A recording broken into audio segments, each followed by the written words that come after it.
Alright, welcome back to part 2. Sorry about that. I had someone at the door for me, so I just had to pause it really fast. But did I want to redo it? No, you don't want to hear me say it again.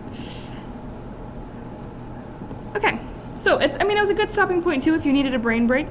If you needed to get up and get a drink of water or a stretch or something, that would have been a good time to do so. Okay, so now the retrieval. Again, review. You have to find the mean or the average. So remember, to find the mean or the average, if you remember that from way back when, you have to add up all your numbers and divide by the amount of numbers.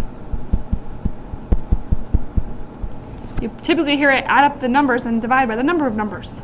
It's typically how we have said it, or maybe how you learned it in the past. But to find the average, you add them all up. So for number 1, I would take -5 plus 12 plus 32. Add them all up, you can type them in a calculator. You would get 39. From there, we have to divide by how many numbers there were.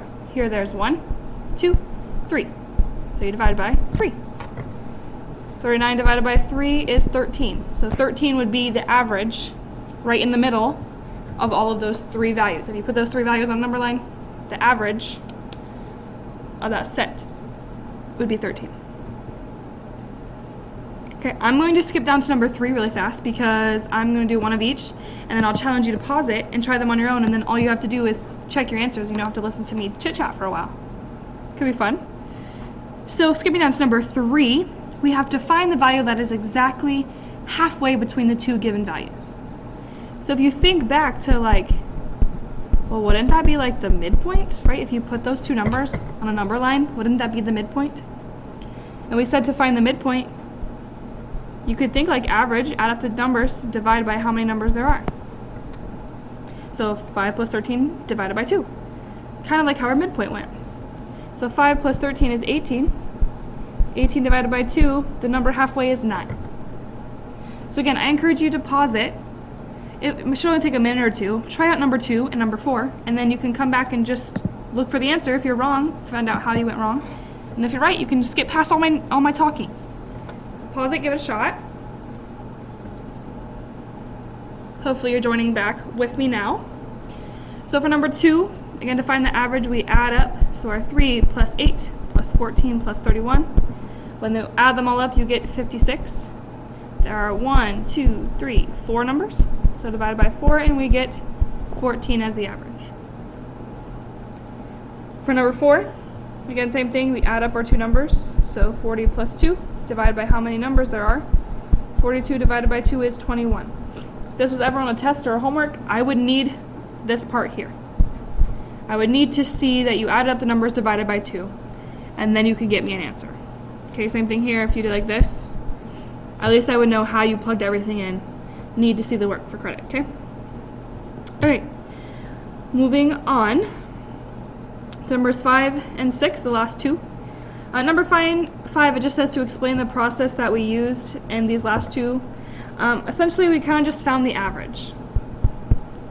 We used our same process for finding the average or finding the midpoint. So we kind of found the average.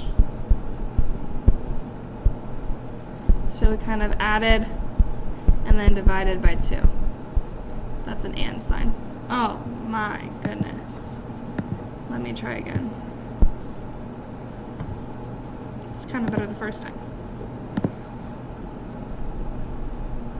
There you go. For number 6, we have to write a proportion. So this is what we had to do in your homework. This should just be strictly review. So again, you can tune me out, pause it, and try it on your own.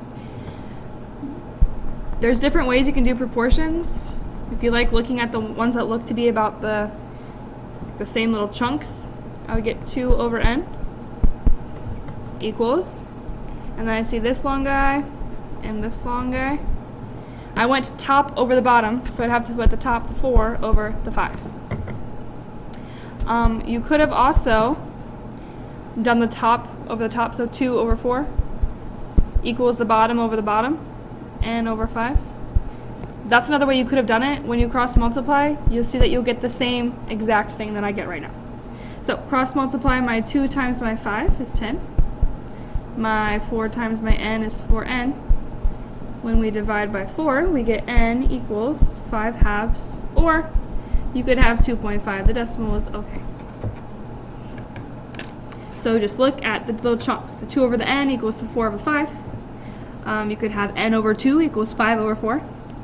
Or as I showed over here, you can do the 2 over the 4 equals the n over the 5. You can go the other way. 4 over 2 equals 5 over n. Whatever you would like to do, as long as you set up that proportion, you are good to go. As always, let me know if you have any questions. That concludes lesson 6 notes. I hope you got everything completed, and I will see you on Monday.